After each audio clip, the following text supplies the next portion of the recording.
अस्सलाम students, my name is Mohammad Farooq. Welcome है आपका मेरी वीडियो के अंदर। Welcome to you guys. Okay, so हमारा जो बेसिक इंग्लिश का जो आज की वीडियो है उसके अंदर हम काफ़ी बेसिक चीज़ों को डिस्कस करेंगे। जैसे कि सबसे बेसिक चीज़ हम पढ़ रहे हैं आज, बेसिक कॉन्सेप्ट में सेंटेंस फॉर्मेशन पढ़ते हैं। तो सबसे पहले अगर आपको वीडियो अच्छी लगे तो उसको लाइक शेयर करिएगा, सब्सक्राइब करिएगा चैनल को। चलें स्टार्ट करते हैं हमारी वीडियो। सबसे पहले आप देख सकते हैं कि टेंस इंग्लिश के अंदर सबसे बेसिक चीज़, आप कहीं से भी जाओ, किसी भी टीचर से सीखो, वो आपको बेसिक चीज़ सिखाएगा। टेंस टेंस क्या होता है? टेंस बेसिकली हम बोलते हैं एक पार्ट ऑफ टाइम को, यानी ज़माने को, जो कि आपको पता है कि टाइम में ही डिवाइडेड है। लाइक एक होता है प्रेजेंट, एक होता है पास्ट। तीन तरह के ज़माने होते हैं कि भाई जो चल रहा है, जो आएगा और जो आ चुका। ठीक है, तो हम टेंस को इस तरह से डिफ़ाइन करते हैं कि टेंस को कंसिडर करते हैं, उर्दू में मीनिंग होती है इसकी ज़माना। और अगर इसको और इजी मीनिंग आपने समझनी है तो आप इसको कंसिडर करें टाइम, कि भाई टेंस मतलब टाइम है, वक्त है। और वक्त तीन तरह का होता है। ठीक है, हम यहाँ पे मैथ्स नहीं समझ रहे, हम इंग्लिश समझ रहे हैं, और इसकी हेल्प से हम समझ सकते हैं कि भाई वक्त तीन तरह का होता है, जो गुजर गया, जो चल रहा है और जो आएगा। ठीक है, तो यहाँ पे देख सकते हैं सबसे पहले हमने बोला वक्त। भाई वक्त, अब वक्त कितने तरह का होता है? वक्त होता है तीन तरह का। ठीक है, वक्त कितने तरह का होता है? वक्त होता है तीन तरह का। एक होता है प्रेजेंट, जो चल रहा है, मैं सो रहा हूँ, आप देख रहे हो, और अम्मी खाना बना रही हैं, मैं पढ़ा रहा हूँ, आप लोग पढ़ रहे हो, इस तरह से ये होता है हाल, यानी प्रेजेंट, जो अभी वक्त चल रहा है। ठीक है, अब एक होता है पास्ट, जैसे कि मैंने लिखा, आप सो रहे थे, और अब्बू काम पे जा रहे थे। तो इस तरह के जो भी काम होते हैं ये पास्ट कैटेगरी में आते हैं, क्योंकि जो हो गया, जो हो रहा है वो हाल है, यानी प्रेजेंट में जो काम हो रहा है उससे हम बोलते हैं प्रेजेंट। जो हो चुका उसे हम बोलते हैं पास्ट। और लास्ट रह गया फ्यूचर। फ्यूचर क्या सर? जो आएगा। जो आएगा उसे हम बोलते हैं फ्यूचर, मीन्स मुस्तकबिल। तो हमने बोला कि tense means time, time means ज़माना। और ज़माना कितने टाइप का होता है सर? तीन तरह का होता है। प्रेजेंट, जो चल रहा है वक्त, जो गुज़र रहा है वक्त। पास्ट, जो गुज़र चुका वक्त। और फ्यूचर, जो वक्त आने वाला है। आई एम श्योर आप लोग को ये बात समझ में आ गई होगी। चलें नेक्स्ट चलते हैं।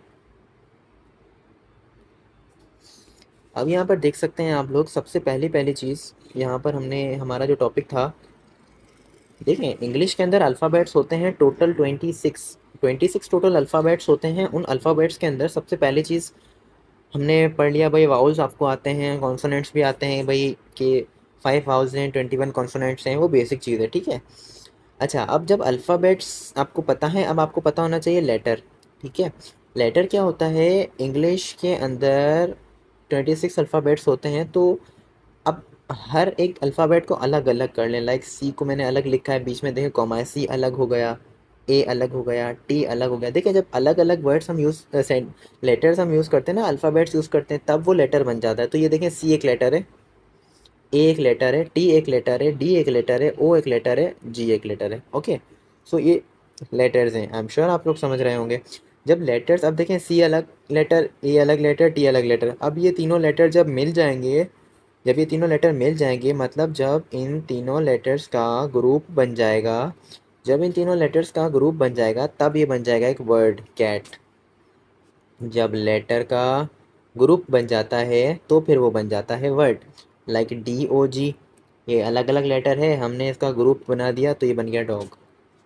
आई एम श्योर आप लोग समझ रहे होंगे कि जब कैट का ग्रुप बना, सी ई टी का ग्रुप बना, तो वो कैट बन गया, वो लेटर था, अब वर्ड बन गया डी ओ जी।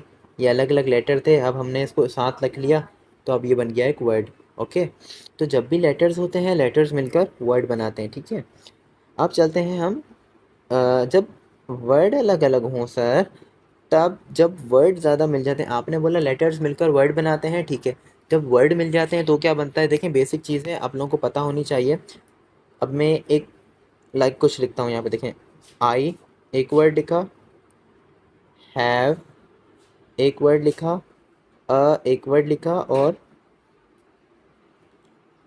डॉग एक वर्ड लिखा। ठीक है, आई अलग वर्ड है, हैव अलग वर्ड है, अलग वर्ड है, डॉग अलग वर्ड है। अब ये अलग अलग वर्ड्स हैं, जब हम इन वर्ड्स को साथ मिला देंगे, जब हम इन वर्ड्स का कॉम्बिनेशन कर देंगे, जब हम इन वर्ड्स का कॉम्बिनेशन कर देंगे, तब आपको मिलेगा एक सेंटेंस। तब आपको मिलेगा sentence, I have a dog. ठीक है, तो जब वर्ड्स मिल जाते हैं तब एक सेंटेंस बन जाता है, जब लेटर्स मिलेंगे तो वर्ड बनेगा, वर्ड मिलेंगे तो सेंटेंस बनेगा। और अब एक चीज़ और, जब सेंटेंस का ग्रुप बनता है तब आपका बनता है एक पैराग्राफ। सेंटेंस का जब ग्रुप बनेगा तब बनेगा एक पैराग्राफ। नेक्स्ट चीज़, अब एक चीज़ आप लोगों को पता होनी चाहिए कि सेंटेंस फॉर्मेशन के अंदर कुछ चीज़ें ज़रूरी होती हैं। लैंग्वेज के अंदर सबसे मोस्ट इंपॉर्टेंट चीज़ ही सेंटेंस है। सेंटेंस वो जो कि हर लैंग्वेज का एक मोस्ट इंपॉर्टेंट पार्ट होता है। विदाउट सेंटेंस लैंग्वेज जो है वो लैंग्वेज है ही नहीं। सेंटेंस अब किस तरह बनाना है ये बड़ा इंपॉर्टेंट टॉपिक है जिसको डिस्कस करना लाजमी है। काफ़ी बेसिक है, आई एम श्योर आप लोग समझ जाएंगे। देखिए सेंटेंस फॉर्मेशन जो है वो कुछ चीज़ों से होती है। सेंटेंस फॉर्मेशन यहाँ पर कुछ चीज़ों से होती है। देखिए सेंटेंस के 3 हिस्से होते हैं। एक होता है सब्जेक्ट,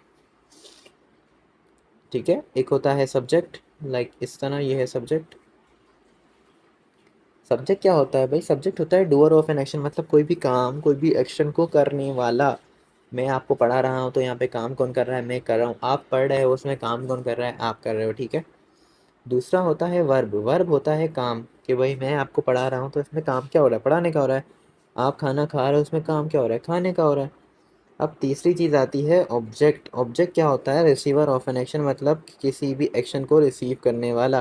कि भाई मैंने बोला कि भाई मैं आपको इंग्लिश पढ़ाता हूँ, आई टीच यू इंग्लिश, ठीक है।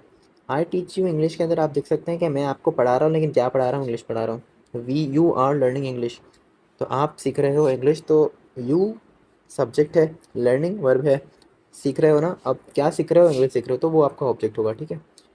या फिर आप सब्जेक्ट और वर्ब का, जब सब्जेक्ट वर्ब ऑब्जेक्ट है तो आप इन दोनों को प्लस कर दो, एक वर्ड बनेगा प्रेडिकेट। तो आप ऐसे भी बोल सकते हो कि सेंटेंस सब्जेक्ट और प्रेडिकेट से बनता है। सब्जेक्ट और सेंटेंस प्रेडिकेट से बनता है, okay. Sentence subject verb object से भी बनता है, सब्जेक्ट और प्रेडिकेट से बनता है। प्रेडिकेट के अंदर बेसिकली सब वर्ब और ऑब्जेक्ट होता है। अब जैसा अभी आपने पढ़ाया कि भाई सेंटेंस फॉर्मेशन मैंने बताया, सब्जेक्ट वर्ब ऑब्जेक्ट होता है। सब्जेक्ट काम करने वाला, door of an action, verb action and object receiver of an action. आप देख सकते हैं कि एक सेंटेंस लिखा है, मैं आपको फोकस करके दिखा देता हूँ।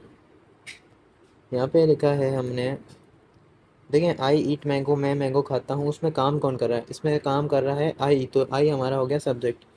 खाने का काम कर रहा है, जाहिर सी बात है खाने का काम कर रहा है, आई है तो वो सब्जेक्ट हो गया। खाना एक काम है तो वर्ब हो गया, और बाकी जो भी रह गया वो आपका ऑब्जेक्ट हो गया, ठीक है। आई एम श्योर आप लोग ये चीज़ समझ रहे होगे कि भाई आई हमारा सब्जेक्ट है क्योंकि काम करने वाला। मैंने बोला मैं मैंगो खाता हूँ, आई ईट मैंगो, तो मैं खाना खा रहा हूँ, मैं मैंगो खा रहा हूँ, तो मैं सब्जेक्ट हुआ।